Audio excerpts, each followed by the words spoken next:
The town of Redemption had a cruel tradition. Once a month on market day, any family that could not pay their debts could offer one of their own for indentured service.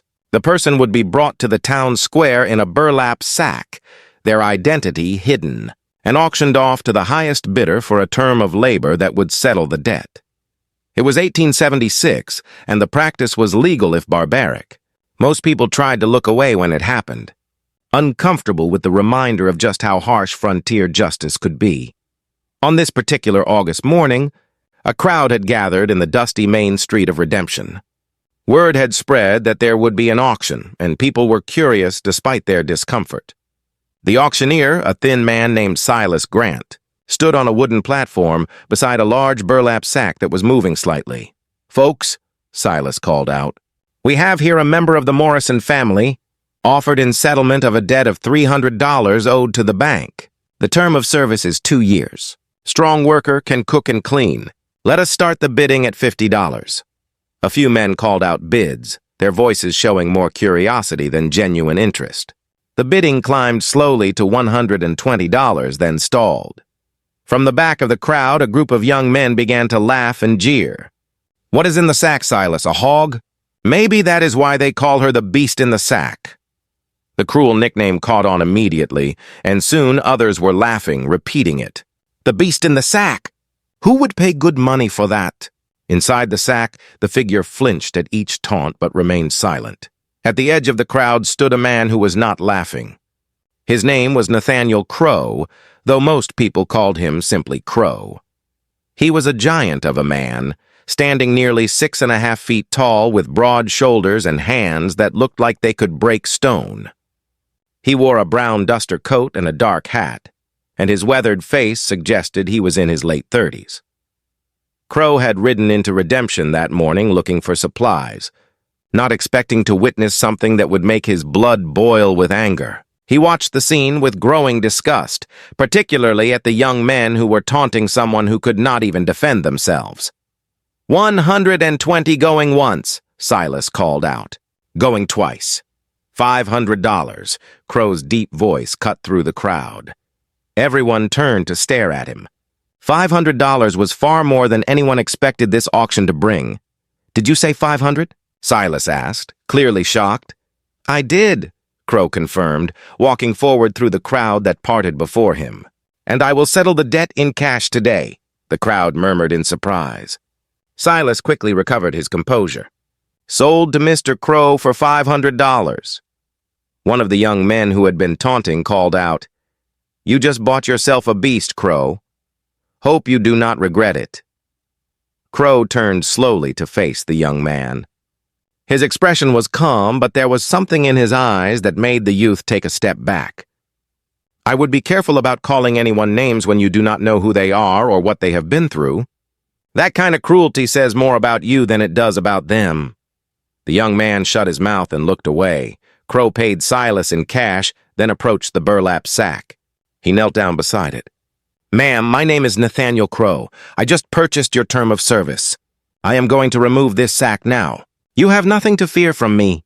Carefully, gently, Crow untied the rope at the top of the sack and pulled it away. The woman inside was perhaps 28 or 29 years old with dark hair that had been roughly tied back. Her face was streaked with tears and dust, and her eyes were red from crying. But what caught everyone's attention was her size. She was a large woman, easily over 200 pounds, with broad shoulders and strong arms. Her dress was patched and worn, and she had bruises on her arms that suggested she had been handled roughly. When she saw the crowd staring at her, she tried to make herself smaller, hunching her shoulders and looking at the ground. "Can you stand?" Crow asked gently. The woman nodded and tried to get to her feet, but her legs had been confined in the sack for so long that they would not cooperate. She stumbled and started to fall. Crow caught her easily, steadying her with his large hands. "Easy now. Take your time." He helped her stand fully, and the crowd got a better look at her. Some whispered, some shook their heads. The woman's face burned with shame. Crow removed his duster coat and draped it around her shoulders, covering her worn dress. "What is your name?" "Hannah," the woman whispered. "Hannah Morrison. Well, Hannah Morrison. Let us get you out of here." Crow guided her toward his horse, ignoring the stares and whispers. As they passed the group of young men who had been taunting her, one of them muttered just loud enough to be heard, "500 for a beast! More money than sense!" Crow stopped. He turned to face the young man, and his expression was no longer calm. "I will say this once. If I hear you or anyone else calling this woman by that cruel name again, there will be consequences. Am I clear?" The young man swallowed hard and nodded. Crow helped Hannah onto his horse, then mounted behind her. As they rode out of town, Hannah began to shake with silent sobs. "It is all right," Crow said quietly. "You are safe now. Whatever happens from here, you are safe." They rode for an hour before reaching Crow's ranch. It was a good-sized spread with a sturdy house, a large barn, and corrals with horses and cattle. Everything looked well-maintained, the work of someone who took pride in what they had built. Crow helped Hannah down from the horse and led her into the house. Inside was clean but sparse, the home of a bachelor who focused on function over comfort. "Sit down," Crow said, gesturing to a chair at the kitchen table. He poured water from a pitcher and set it in front of her. "Drink, you must be thirsty." Hannah drank gratefully, then looked at Crow with wary eyes. "What do you want from me?" "Right now, I want you to rest and recover from whatever ordeal put you in that sack," Crow said. He sat down across from her. "Then we need to talk about your situation." "My situation is clear," Hannah said bitterly. "You bought my term of service. For 2 years I belong to you. I will work to pay off my family's debt. Is that what you think?" Crow asked. "It is what happened," Hannah replied. "I saw you pay $500. I know what that means." Crow was quiet for a moment. "Hannah, can you tell me how you ended up in that sack?" Hannah looked down at her hands. "My father died 6 months ago. He owed money to the bank, money I did not know about. My mother and I tried to keep the farm going, but we could not make the payments. The bank was going to take everything." Her voice broke. "My mother is sick. She needs medicine, needs care. If we lost the farm, she would have nowhere to go. So I offered myself. 2 years of service would settle the debt and save the farm. And your family agreed to this?" Crow asked, unable to keep the anger out of his voice. "My mother did not want me to, but what choice did we have?" Hannah said. "My brothers are useless, all of them. They drink and gamble and contribute nothing. I am the only one who ever worked the farm, who ever helped. So yes, I agreed. I let them put me in that sack and auction me off like livestock." She looked at Crow with defiance despite her tears. "And I know what I am. I know I am not like other women. I am too big, too strong, too plain. People have always made fun of me. Those men today, calling me beast, they were just saying what everyone thinks." Crow felt something tighten in his chest. "Hannah, those men are fools. And anyone who made you feel less than worthy is wrong." "You are just saying that because you paid for me?" Hannah said. "No," Crow said firmly. "I am saying it because it is true." He stood and walked to the window, looking out at his ranch. "Let me tell you why I bid on you today. It was not because I need a servant. It was not because I thought I was getting a bargain. It was because watching you being humiliated in that sack made me angrier than I have been in years. And hearing those cruel boys mock you made me want to teach them a lesson about basic human decency." He turned back to face her. "I paid $500 because that is what it took to get you out of that situation. And now I am going to make you an offer." Hannah waited, suspicious. "You can stay here and work for me if you want," Crow said. "I will pay you fair wages, and you can send money to help your mother. Or, if you prefer, I will give you enough money to settle your family's debt outright, and you can go home. Your choice." Hannah stared at him. "Why would you do that? You would lose your money." "Maybe," Crow said, "but I would gain the knowledge that I did the right thing." "Money comes and goes. Character is what lasts." Hannah sat in stunned silence.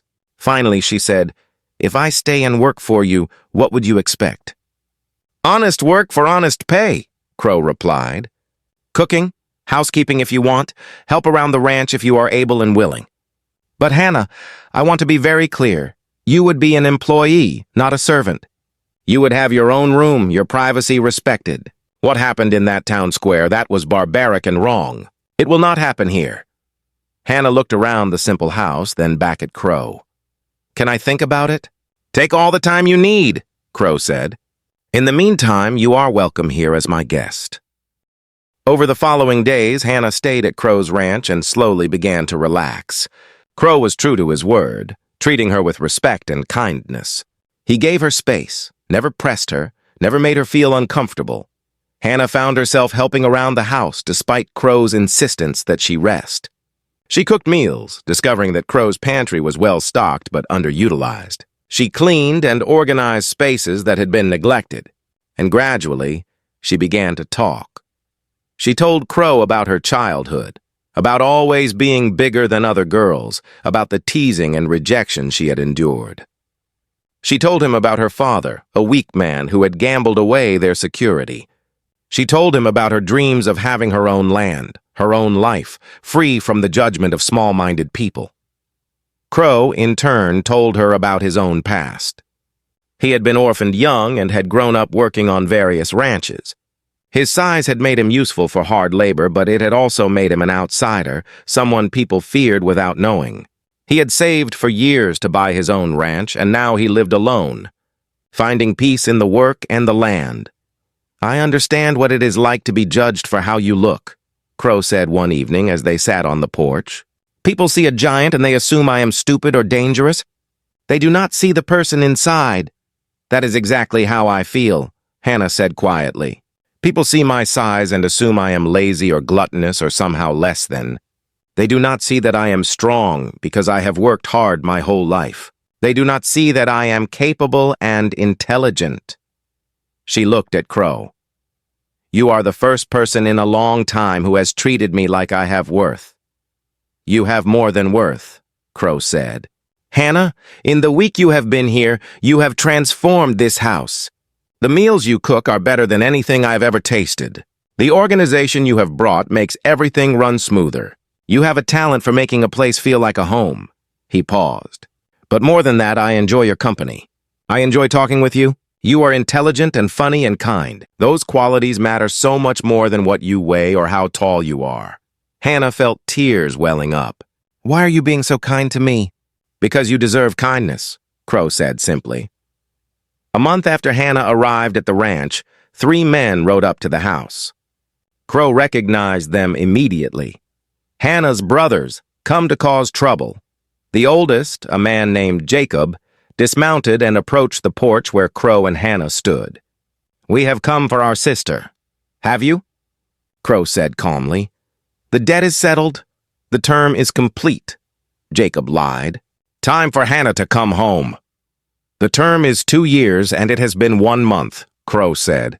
"And even if it were complete, Hannah is free to choose where she wants to be." "She is family," Jacob said. "She belongs with us." "No," Hannah said, stepping forward. "I do not belong with you, Jacob. I never did. You and our brothers.